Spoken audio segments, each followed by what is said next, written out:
as you all know, Black History Month, but for us, it is Black History 24/7. So what we do during Black History Month is each Monday, we acknowledge a figure, African American figure, who had some type of impact on sports. So today's selected person is Frederick Fritz Pollard. Okay, he played football from 1920 to 1926. So just a little quick tidbit, and here it is, the history of Frederick Fritz Pollard. In 1919, Frederick Pollard became one of the first African Americans to play in the NFL. 1 year after making his debut, he led the Akron Pros to their first ever NFL championship. The following year, he became a player coach with the same team, and in effect became the first black head coach in the NFL. That is your Black History African American figure and sports acknowledgement for today.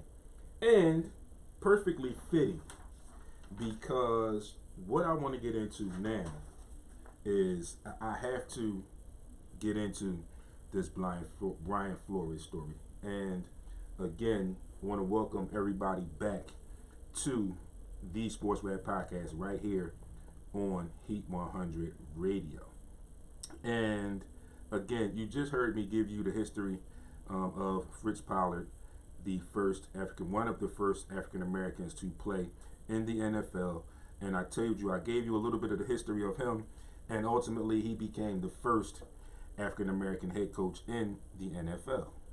So as you know, we are in the midst of an issue with the NFL and their African American coaches, head coaches, if you will.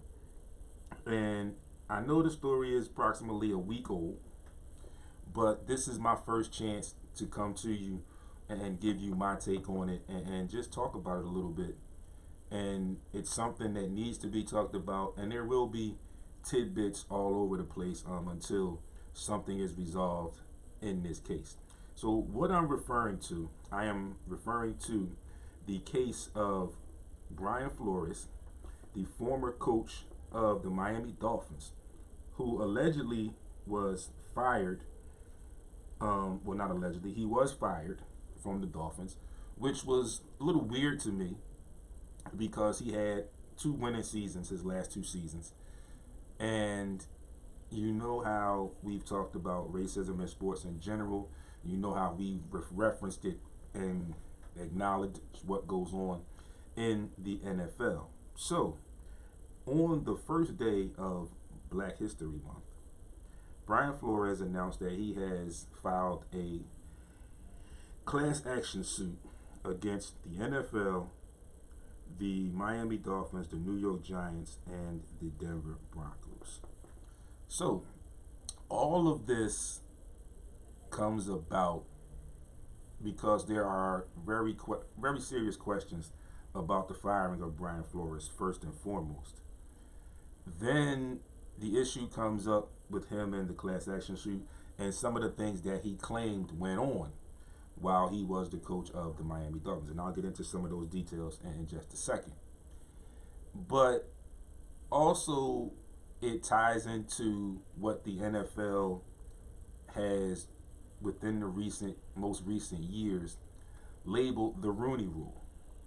Because if you don't remember, a few years back, there was an issue, there was a lot of chatter of minority coaches not being coaches in the NFL, being looked over for jobs simply because they were a minority. Some people got upset, got disturbed about it, they fought it, and then they instituted a clause where when vacancies open, head coaching, Jackie Bridges, thanks for tuning in, bro. Coaching positions became available, or front office positions became available, again, where minorities were not being interviewed, not being considered, or just being completely looked over for those positions. It all came about, and what I said, the NFL labeled it as the Rooney Rule. And in a nutshell, what that is every time a team has an opening in any of those positions, a coaching position, especially a head coaching position or front office positions, that there has to be some interviewees that are minorities. It is strange, and a lot of people, I've been looking at comments of things that I've posted and the way people commented, and a lot of people mention the fact that it's a disgrace that a lot of these African American coaches and front office executives get looked over when the product of the NFL is approximately 70% African American. It's the majority of it. It's a little bit more than the majority. I mean, it's way more than half. Okay, but that's where a lot of people went with some of this conversation and some of this dialogue. I mean, I know that's part of it, but like I said, I'm going to give you some points of this article. I'm going to give you my interpretations of the points that I highlighted in this article about this situation. But it is true. And Brian Flores should be commended for doing what he's doing. And when I say that, I mean he's standing up for something that could very much so cost him his livelihood for a long time. You know, if this goes the way the NFL perceives and might want it to go, he could be arguably banned from the NFL. He would not get a job in the NFL ever again.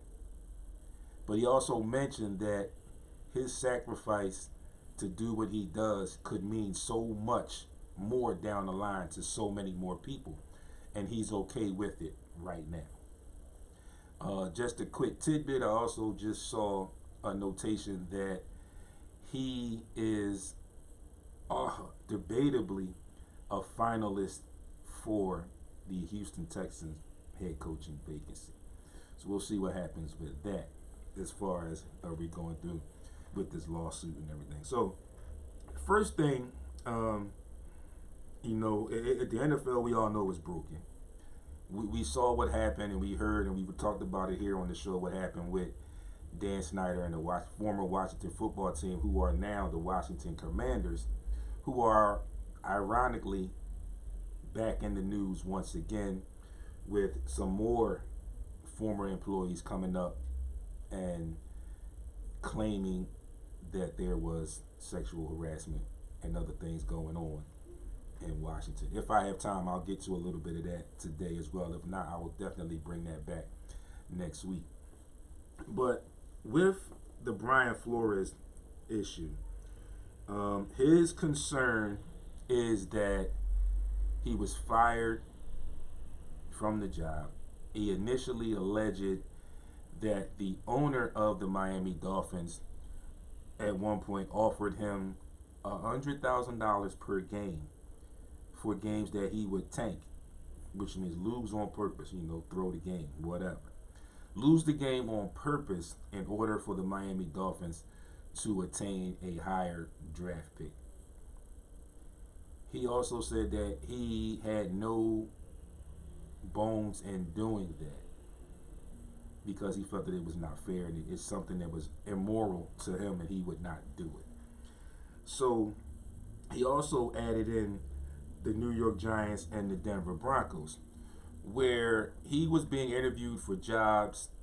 And again, I think his main point is that these other two teams utilized the Rooney Rule and interviewed him just because, but they knew who they were going to hire in the long run. There was a stream of text messages from a number of people who had issues or had involvement in those conversations and those dialogues about him in his interviews at that particular time.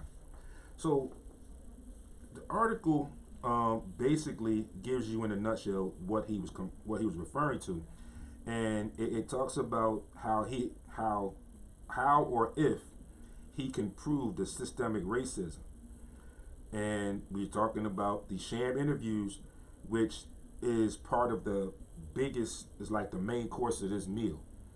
Okay, the sham interviews relating into or alluding to the systemic racism. So, what exactly is a sham interview? Flores put in documentation what black coaches have said privately for years, specifically that they receive job interest interviews and such for basically what I just told you for the Rooney Rule. The Rooney Rule, again, which requires teams to interview 2 external minority candidates for vacant head coaching jobs and are not considered serious candidates for many openings. So there you have it. In a nutshell, like I said, they have to interview these people so the NFL doesn't get on their back to seem politically correct. And this is where the systemic racism comes in. Because it also says, and are not considered serious candidates for many openings. So basically what that second part means is, like I said, they're interviewing them just because it's a clause in the NFL's collective bargaining agreement that they have to do this. They have to interview 2 minorities for head coaching positions, even if they know or have their eyes set on someone else. They have an idea that they're going to hire someone else. They know that they're not going to hire either one of these 2 minority candidates, but they have to conduct the interviews due to the Rooney Rule. Okay. Flores also stated that he received word 3 days before he interviewed with the Giants vacant spot on January 27th that the job would go to Buffalo Bills offensive coordinator Brian DeBoer. Flores produced screenshots of text messages from New England Patriots coach Bill Belichick, who appeared aware of DeBoer's impending hire. So, again, good old boy network, the NFL, like we always talk about, the systemic racism, where they shared these text messages. Bill Belichick, what does he have to do with the Giants' opening position? But he was privy to the information in a text message or via text message that, oh, we're going to hire this guy. We had this interview with this other guy, but we're not going to hire him at all. We're going to hire this guy. This is where we're going to go. Okay. Flores also said that the Broncos officials arrived late to a head coach interview in 2019 and alleged they had been drinking heavily the night before, suggesting they did not take the interview seriously before they hired Vic Fangio, who is a white male.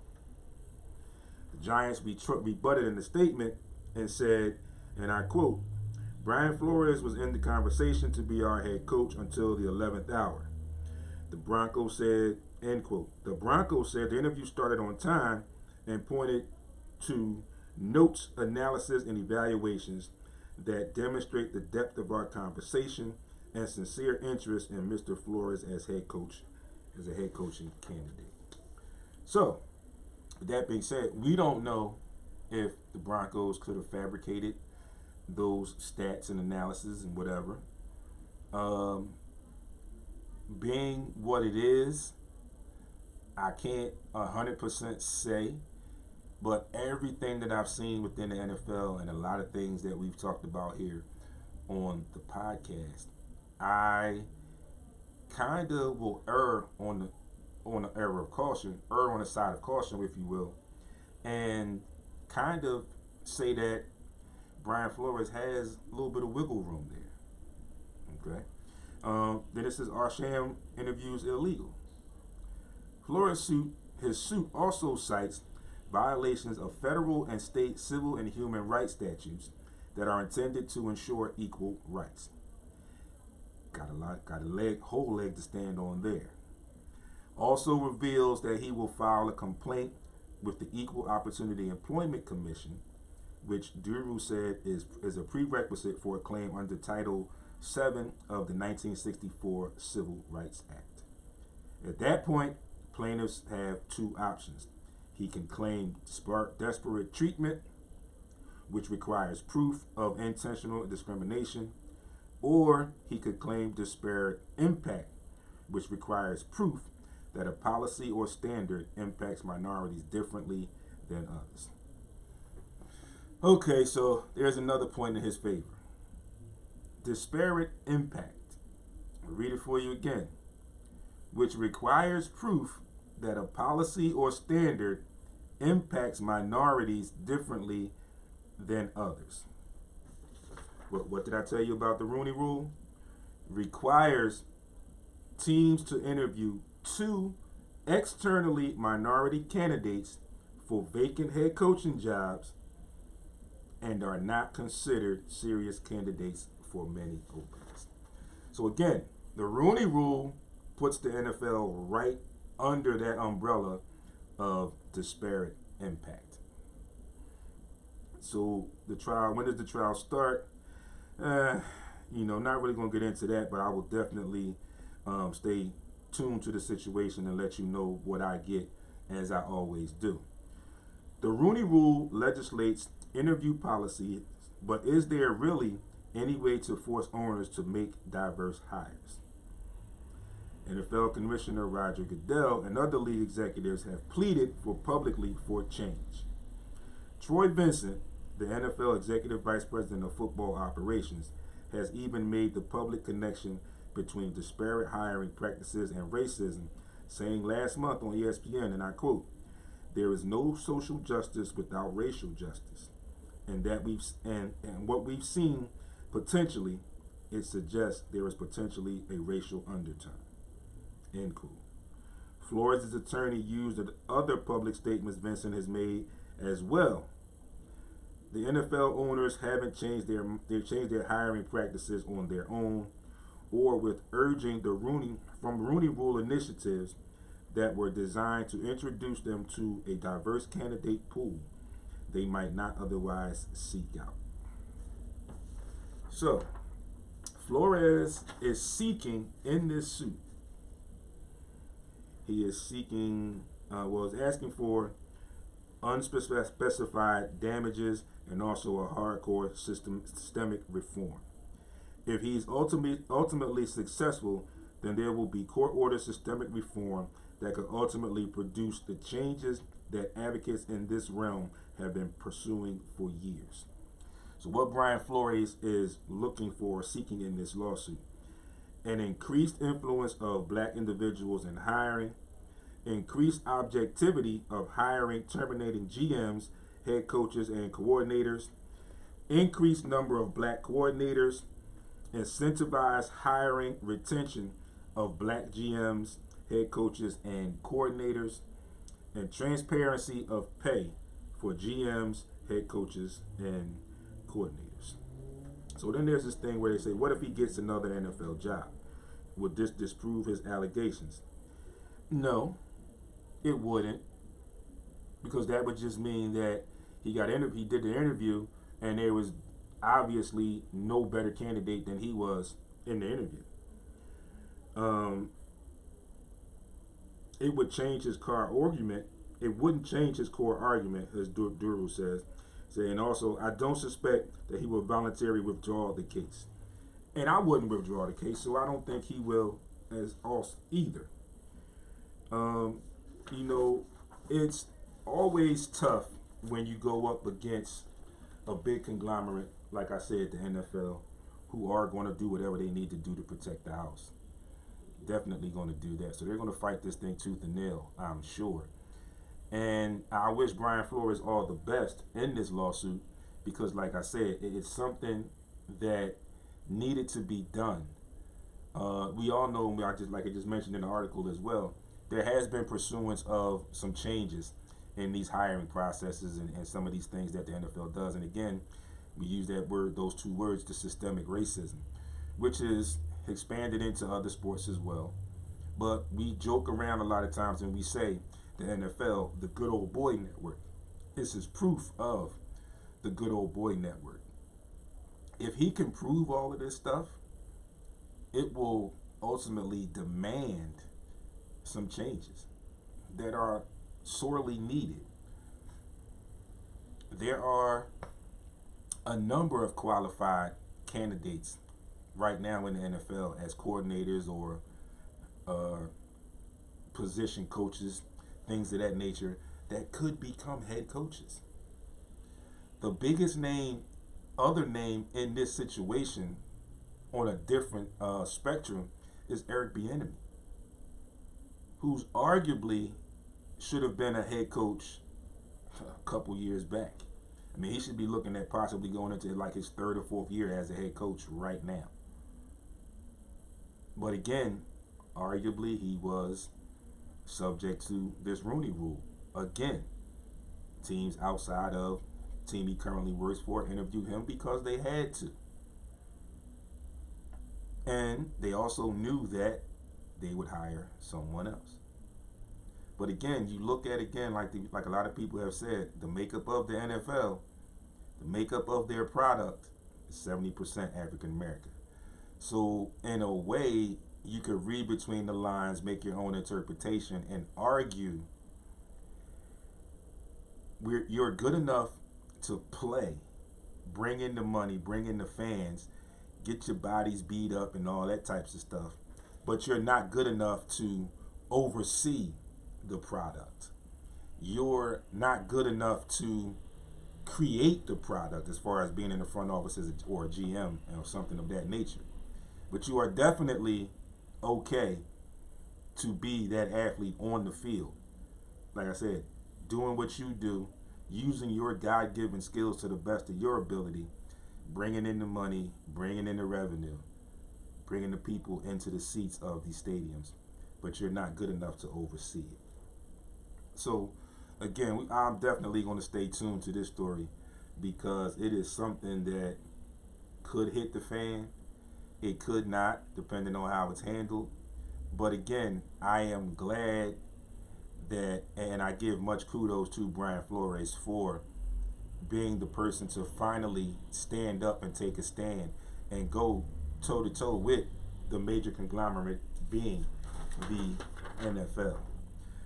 In closing this segment, I'm going to get to this Dan Snyder thing in Washington. Again, they are under the microscope and in the news again, where other employees, former employees, have also talked about the sexual harassment that was going on there. So there's another investigation launched. It's pretty much the same thing. Dan Snyder had cheerleaders at parties and sexually harassed them, fondled them, but then told them not to report it or this could happen, or kept things out of the news, and then also, whereas he did deny the claims. So again, like I said, that Washington Commanders now football team, it is a mess in that front office. It's been a mess. And again, like I always tell you, federal investigations, you thought it cooled down for a little bit, yes. But it's not going to stop until the FBI or the feds get what they want. So then you see it just reported to you that they are under investigation once again. Finally, in the NFL, as you know, the Super Bowl is this coming Sunday. Second year in a row, a team will be playing a home game for the Super Bowl, which is highly unusual. It's happened 2 years in a row. Tampa Bay Buccaneers played the Super Bowl in their home stadium last season, and the LA Rams will play in the Super Bowl in their home stadium this coming Sunday. So the NFL and Roger Goodell issued a statement. Here is the statement that was issued. I'm just going to leave it with the statement. You know where I am. I posted it. I posted it already. So if you haven't seen it, you can get over to Facebook and check it out, and you can leave me some comments and let me know what you think about this particular comment that was issued, or statement that was issued.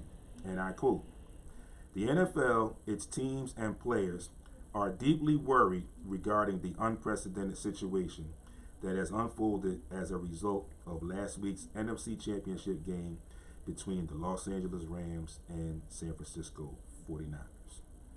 For the second straight year, there will be a team with an unfair home field advantage in the Super Bowl. As an organization, we have tried to avoid this very situation by utilizing neutral sites. But having it occur 2 years in a row is cause for change. To guarantee this will never happen again, The league has come to a unanimous decision to move every Super Bowl following this season to AT&T Stadium in Dallas. End quote. Let that marinate for a little bit, folks. 45 minutes past the 11 a.m. hour. I'm going to take my second break. When I come back, we are going to talk a little bit of NBA All-Star Weekend, talk some Sixers, and get into this trade stuff because, again, we are 3 days away from the NBA trade deadline. A lot of talk has been produced about Ben Simmons and James Harden. Sixers are involved. I'm going to report to you 2 trades that actually went down within this past couple days. So sit tight. Come on back. Chill with me. It's Monday morning. You're tuned in to Heat 100 Radio, SportsRap, right here. Talk to you on the other side in just a couple minutes.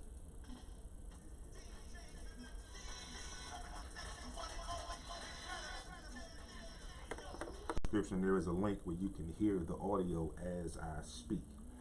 Right now, it is 5 minutes to the noontime hour, so I'm sure everybody's getting ready for their lunch. I hope you enjoy your lunch today. Today's high is going to be 42, low of 32. It's rainy a little bit today. It says about an 80% chance of rain. So if you're out and about, be careful, be mindful. There may be some slippery spots on the roads, and there may be some slippery spots if you have to go to work or leaving work later this evening. So just be mindful of that, folks, and be safe out there. So we are going to jump into our NBA All-Star preview again. Just a little bit. We were at the Drake again on Thursday, just past Thursday, and what we did there was we covered and we spoke about, did some commentary on the All-Star reserves that were picked live that night while we were at the Drake. So folks, if you missed that episode, it's posted, but more importantly, you need to come on out and hang out with us.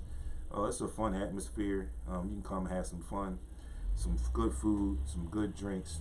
You can hang out with us and you can talk sports with us. You can get your moment to get your 15 seconds of fame on the SportsRap podcast. And again, like I said, you can just come and hang out with us.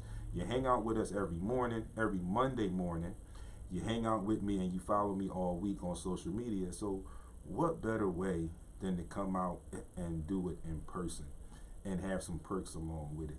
Also, I posted and I gave up as we were live at the Drake, and I'm going to do it again right now. I have tickets to give away. Okay. I have tickets, and I can tell you what they are now since I'm live here. I have tickets to Punchline Philadelphia this coming Friday for Punky Johnson.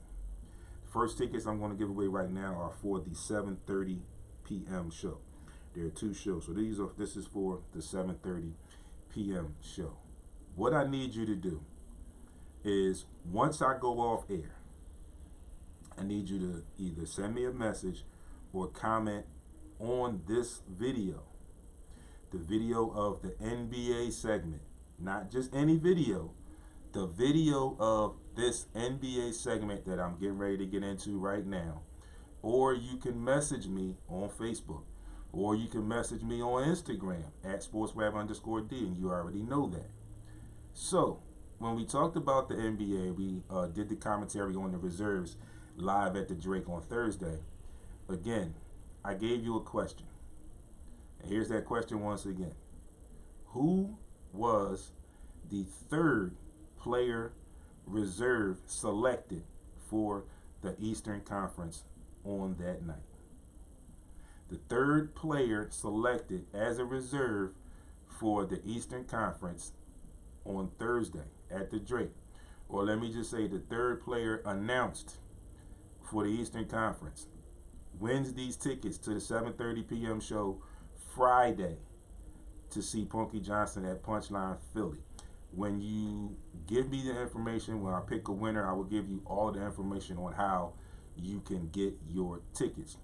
But again, the contest is going to start after the show because I'm working here and I got some stuff in here. So after 1 o'clock, when the show is over, you got the rest of the day. And then sometime later today, I will give you something for the 2nd pair of tickets. But right now, First pair of tickets are online. 7:30 p.m. show Friday. Punchline Philly to see Punky Johnson, who was the player picked or announced third for the Eastern Conference for the NBA All-Star Reserves. So again, in that matter, I'm not even going to make it that easy for you right now, because you're going to have to do some homework. You're going to have to find it, look it up, search it, whatever you need to do. And like I said, you know where my videos are. So if you need to check videos, you can check videos. If you need to check today's video, you can check to get the question. I'm not going to give you the answer. And again, like I said, I'm not going to make it super easy for you. So let's have some fun with it. And whoever gets those tickets, you definitely get a shout out.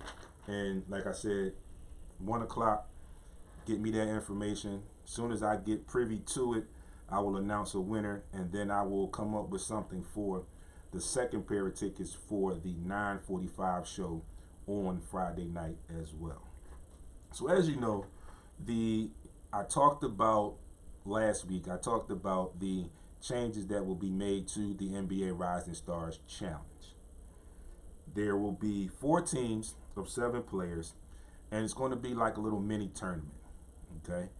Again, you know, these teams are usually made up of the rookies playing against the sophomores in the Rising Stars Challenge. Right now, they are going to have, like I said, a 4-team somewhat tournament made up of 7 players. So there's players from the NBA, and also added in, there are 4 players from the G League Ignite team that have been selected by coaches of the G League and invited them into. So there's 1 of them per team. Okay, so again, there's 7 teams, and I'll give you these teams in just a second, but there's 7 teams. There's going to be somewhat of a little tournament for the Rising Stars Challenge, and something different. I guess they are trying to ramp up some ratings and some excitement for All-Star Weekend. But we'll see how this plays out. And once again, after next week, when we have the All-Star game, the All-Star Weekend, which is February 18th through the 20th, of course, once we have that game gets played and all this stuff gets done, we will bring you a recap of it right here live on SportsRap Podcast at Heat 100 Radio. So the 4 coaches for the Rising Stars Challenge are Rick Barry, Gary Payton, Isaiah Thomas, and James Worthy. So here are the teams for the Rising Stars Challenge. Team Rick Barry. It's Evan Mobley of the Cavaliers, Cade Cunningham from the Pistons, Franz Wagner from the Magic, Jayshawn Tate from the Rockets, Isaac Okoro from the Cavaliers, Alperen Sengun from the Rockets, and Dyson Daniels, who is from the G League Ignite team. Team Gary Payton, LaMelo Ball, Scotty Barnes of the Hornets and Raptors, respectively, Jaden McDaniels of the T-Wolves, Ayo Dosunmu of the Chicago Bulls, Chris Duarte of the Indiana Pacers, Davion Mitchell of the Sacramento Kings, and Scoot Henderson from the G League.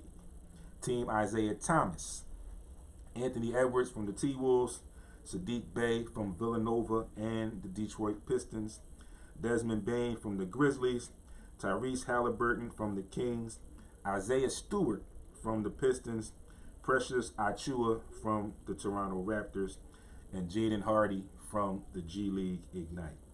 Finally, closing out the 4, Team James Worthy, Cole Anthony from the Magic, Josh Giddey from the Thunder, Jalen Green from the Houston Rockets, Herb Jones from the Pelicans, Jalen Suggs from the Magic, and our favorite young player, Tyrese Maxey from the Philadelphia 76ers. Had to give Tyrese some applause there because he's made great bounds, great leaps in his second year in the NBA, and it's been recognized, so we had to give him some applause for that. So we move on, and we know now the NBA trade deadline is this Thursday, February 10th. There have been 2 trades made so far. First one, the Clippers and the Blazers The Clippers receive Norman Powell and Robert Covington. The Blazers, in return, receive Eric Bledsoe, Justice Winslow, Keon Johnson, and a second-round pick. The second trade, which occurred yesterday, between the Pacers and the Cavaliers. The Cavaliers will receive Karis LeVert. In return, the Pacers get Ricky Rubio, a first-round pick, and 2 second-round picks. So, those are the 2 trades that have happened so far. And you know where that leads us into. All of the talk from the past week and a half or so, if not longer, the rumors of the James Harden, Ben Simmons possibility of a trade. There's been a lot of talk about it, been a lot of reviews, a lot of viewpoints on it. Some people are in favor of it, some people are not. A lot of questions, a lot of names being thrown around. Then you had the Nets, who were apparently or allegedly asking for Tyrese Maxey and Matisse Thybulle, who the Sixers are unwilling right now to give up. I don't think that's a good idea. I think they would be fools to give up. More so Maxey. I understand people throwing Thybulle in there because he's not the offensive player that you expect. But you definitely can't discount his defense, his prowess, and only his 3rd year in the NBA. And you definitely cannot the emergence of a young Tyrese Maxey right now and the way he's playing and the way he's picked up his game in this second-year campaign for him. So there's a lot of talk about how it could work and things of that nature. Then it was the back and forth of possibly waiting for the offseason, which it looks like now that may happen. Again, like I mentioned to you in my opening, I saw and I heard some things from Woods this morning that the Sixers, Daryl Morey, and the GM of the Brooklyn Nets had some dialogue. At the end of that dialogue, Morey asked a question. He asked, how about James? The banter goes, and I'm giving it to you as I've got it, and I'm quoting. The banter went, what about James, at the close of that conversation from Daryl Morey. And the GM from the Nets said, well, James who? Because there's 2 James on our team, James Harden and James Johnson. Daryl Morey says James Harden, and allegedly the GM from the Nets says just flat out no. There's also been the latest reports that James Harden has been telling his coach, telling his teammates, and telling the Nets front office that he wants to stay, which is contrary to the beginning of these rumors, where he stated or allegedly stated that he was unhappy living in Brooklyn. And then that led to a lot of the questions about, oh, is he doing the same thing he did in Houston? Didn't work out for him the way he saw it going in his head. Now he wants to run and go somewhere else. Don't honestly know, because he's personally not really saying anything out in public, and that is, I'm speaking of James Harden. So we just have to take it for what it's worth and take the information that we get with a grain of salt. There's also people that say the Sixers would be better suited to wait until the summer and do a sign and trade, because James Harden can test the free agent waters and not pick up his option for the final season, or he could pick up his option and do a sign and trade, and the Sixers could pursue him again in the offseason or over the summer. It's not to say that there haven't been any other possibilities or any other conversations had about players on the roster. You know, in the midst of all this, Tobias Harris's name had come up when there was a lot of dialogue allegedly ramping up and heating up with the Kings, who eventually pulled out because of the possibilities of what they asked for and what the Sixers were willing and unwilling to give up. So they stopped chase. Then you had your rumors about the Hawks, and now the Hornets are a team that has been involved late. So we don't really know. Again, we'll never really know, like I always say, what goes on in these full dialogues. We'll only get what these particular teams and representatives want us to get and what they give to the media. So we have to take everything we hear with a grain of salt. And of course, you have to also understand that business-wise, there could be some posturing here. It could be teams saying, well, look, this player is available in order to get someone else to bite. They could say they're having conversations with Team A to get team B or C to bite on something. So it's going to happen. It happens all the time. So we got 3 days. And like I said, the most recent is that it's a chance, a higher chance that a Sixers trade for James Harden by the trade deadline will not happen. But we don't know. Definitely. That's what the reports are that we're getting now today, February 7th. Still got 3 days. There's also been talk about Damian Lillard, who was initially the target, the topic. Then there was Bradley Beal before all the James Harden stuff. Bradley Beal has been going back and forth. He says he wants to stay. Then a little bit later on, he says he doesn't want to stay. He's unsure. Then he says his family and he likes the area. The team is saying that he likes the area. So with that, it's hard to say. With Damian Lillard, he was the only one that gave you somewhat of a concrete answer or a public concrete answer when he said he doesn't want to leave Portland. But things can change. Like I mentioned when this all happened, I mentioned things could change. The trajectory of teams and the way they're playing. You could have teams that are looking to jump into the playoff race. You could have teams that are looking to increase their chances of getting to the finals and winning a championship. So a lot of things could change within the next couple days. A lot of things could change within the next couple days. So I will definitely be watching what's going on and give you everything that I can as I get it, as fast as I get it. I'll try to get it to you that fast, or if not faster. Also, another name in that mix has just surfaced, and it's a little bit of chatter about Donovan Mitchell, who allegedly might be unhappy in Utah. But we don't know. Like I said, we get what they give us. And they give us what they want to give us. But it's our job to report what they give us as a media member. It's our job to report what they give us. I can have my say, so to speak, as far as my opinions. But my opinion is not going to sway any team to do anything. It's not going to sway any player to make a move or make a request. My reach is just not that deep.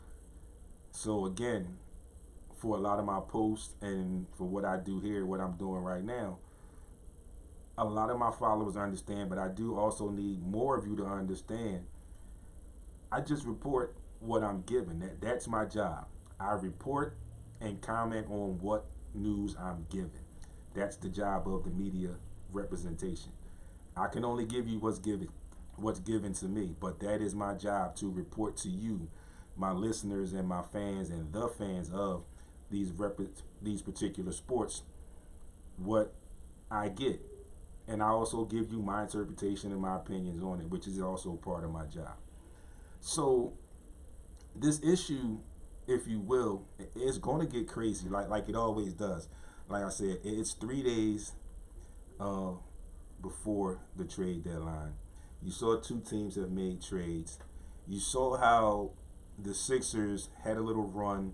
They jumped up to the 3rd spot. Then they hit a little rut, a little speed bump. They lost those 2 games to Washington, and then they lost to Dallas when they gave that Dallas game away, in my opinion. And then they bounced back last night, and they beat the Bulls. But they dropped from 3rd back down to 6th, which is okay because the team from the East that was predicted to be the front runner all out has now lost 8 straight games. They are dealing with an alleged, maybe not disgruntled player, an injured star, or let me just say a maybe not disgruntled superstar, an injured superstar, and a part-time superstar, which makes up their big 3.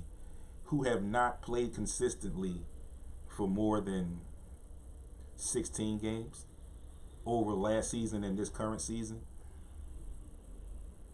So we may never truly know what that big three could do. Because like we said, we've got one player that's a part-time player, one that's arguably disgruntled or not disgruntled, and then you have another player who's injured once again. He was injured last season, he's injured again this season. So you have your three superstars that you can't get on the court consistently, which poses a problem. Hence, they're in this 8-game losing streak. And of course, any team that goes through an 8-game losing streak, it's going to be mounds of frustration there. Whether you were favorites to win it all or not, whether you're in the middle of the pack, whether you're a contender or whatever, 8-game losing streak at that level is stressful, and it's going to bring frustration. Definitely going to bring some frustration. So there is a chance that Ben Simmons could still technically be a Philadelphia 76er past the trade deadline, unless something miraculous happens. I haven't heard anything on the lines of miraculous or close to miraculous in that situation.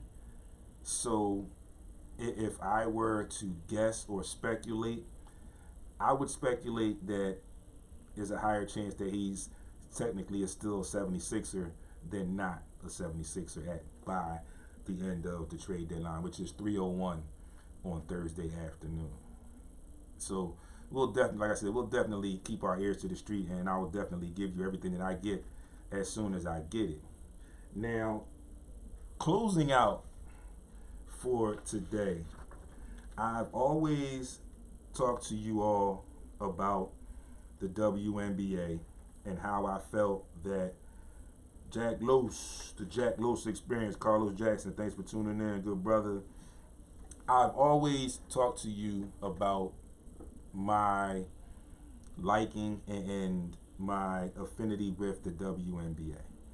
I think there's a lot of talent there, but then I also tell you and I talk about how I feel that those ladies deserve a lot more respect. They need to have bigger paydays. We even did a show where we talked about how the difference and disparity is between the NBA and their big brother. I mean, the WNBA and their big brother, the NBA. This is the reason why a lot of summers or a lot of springs or falls, you see most of these women or a lot of these women from the WNBA return to overseas play to make more money because of the salary ranges that they have in the WNBA. But most recently, and you see I've been reporting on the free agency action that's going on with the WNBA. You've seen that. But more recently, the WNBA announces close of capital raised to fuel investment and long-term transformation of the league. So, on February 3rd, the WNBA announced the largest ever capital raise for a women's sports property, featuring new investors and existing WNBA and NBA owners. This is part of a multifaceted financial growth strategy designed to generate new revenue through increased investment in priority areas as part of the league's long-term business transformation. Proceeds from this transaction are expected to be used for brand elevation and marketing, globalization of the WNBA, innovation, digital and growth of consumer touchpoints, and human capital and operational optimization as part of an overall effort to address some of the league's obstacles to growth and generating new revenue. I've always been one to say that the promotion, the marketing of the WNBA has been not what it should be. I mean, you have a big brother in the NBA. You have people there who can help, but apparently that hasn't been going on enough to where we are now. So Nike is one of the big partners in this. So I just wanted to bring that to you just to let you know that some things are going to possibly change within the WNBA, and I definitely respect that. I respect all of those people who are putting into that and are going to be working to get some globalization and some more marketing, some better marketing for that unit, that conglomerate being the WNBA. So with that being said, folks, we close out today on a note where a little bit of light in this story. Like I said, WNBA getting some increases, getting some more marketing, some more globalization, which I think will definitely help, and it is long overdue for them. The Ben Simmons issue, we still don't know what's going to happen. Trade deadline for the NBA is this Thursday, 3:01 p.m. So I will definitely keep my ears to the street. And like I mentioned to you, the newest update that I've heard, that there arguably or possibly could not be a James Harden Ben Simmons deal by the trade deadline. That may be something that we'll have to wait until the summer, when the Sixers will be more suited and better suited to do a sign and trade deal with the Brooklyn Nets. On your schedules for today, before I do that, let me just give you this one mock trade, 3-team deal: the Sixers, the Nets, and the Celtics. And again, I don't like this, but like I said, I have to report what I get. The Sixers would get James Harden. The Nets would get Jaylen Brown, Dennis Schroeder, and Josh Richardson. The Celtics would pick up Ben Simmons, Seth Curry, a 2022 first round unprotected, a 2024 first round lottery protected. It's an awful lot for the Celtics. I arguably do not want to give up Seth Curry right now. In my opinion, since he's gotten here, he has been the most consistent second player to Joel Embiid in the last 2 years. So I kind of want to keep that going.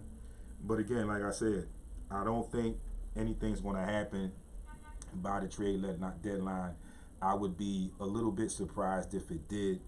So, in the NCAA men's top 25 today, you have number 9, and I think they just moved up after beating my guys over the weekend. So at the time I got this schedule, the number 9 Blue Devils of Duke are at home against Virginia. Number 7 Arizona is at Arizona State. Number 10 Kansas is in Texas to face off against number 23 Texas. In the NBA, you have the Heat and the Wizards, the Raptors and the Hornets, the Warriors and the Thunder, the Suns and the Bulls, and the Knicks and the Jazz. Finally, in the NHL, Hurricanes are at the Maple Leafs, the Devils are at the Senators, and Sunday, coming up this Sunday, the Super Bowl 56, Bengals and Rams. We'll give you a recap on that on the 14th, which is Valentine's Day. So we'll give you a recap on that. That'll be part of our weekend, a big part of our weekend recap for next week. Again, folks, tickets, 7:30 p.m. show, Punchline Philly, to see Punky Johnson, who was the third All-Star Reserve announced for the Eastern Conference this past Thursday. Get me that answer. You know where. In the group, if you put it in the group, the Facebook group, SportsRap Podcast, you have to add it in the comments of this latest video, the NBA segment video. If you go on Instagram, you can just DM at SportsRap_D, and I will get a winner. If I get a winner, I will announce that winner, and then we'll move on to giving away the second set of tickets for the 9:45 show. So this first tickets are for the 7:30 show, and also have tickets for the 9:45 show. When I get a winner, I will give you all the information on how you can get your tickets. Folks, thanks for tuning in as always, each and every Monday morning and every other Thursday at the Drake Tavern. We will be there next on the 17th of February. So again, come on out, I know you see my post. You comment on the post. When I comment about it, you vote, not vote, but you comment on it. You like the post, and you give me support. So just come on out now. Give me that support. Come on out and hang out with us. Talk some sports with us live. Like I said, you see us here. You hear us here every Monday. You see me all week on social media. Come on out and hang out with me in person. Have some fun, some drinks, some good food, and talk some sports with us live and in person. You know where to find me, as always, on Instagram and Twitter at SportsRap_D. On Facebook, in the group page, SportsRap Podcast. You can also get this audio, iHeartRadio, Apple Podcasts, Google Podcasts, GW District, and most of your podcast outlets. Website, sportsrapradio.com. You can also check the YouTube. Folks, get over to the YouTube page. It's a lot of good videos, a lot of good content over there. SportsRap TV is the channel. Make sure you subscribe to that channel. Tell a friend to tell a friend to also subscribe. Hit the thumbs up on the videos that you like, and finally hit that bell so you will be alerted when new video is posted. Also, today is Monday, February the 7th, 2022. A little bit warmer today, high projected at 42, a low of 33. A little bit of rainy, so it might be a little slick area, so be careful if you are out. Enjoy the kickoff to a great week, and as we like to say, be great on purpose. It's your boy signing out. Peace. See you next Monday right here, back in studio, and all week on social media. Thanks for tuning in, everybody.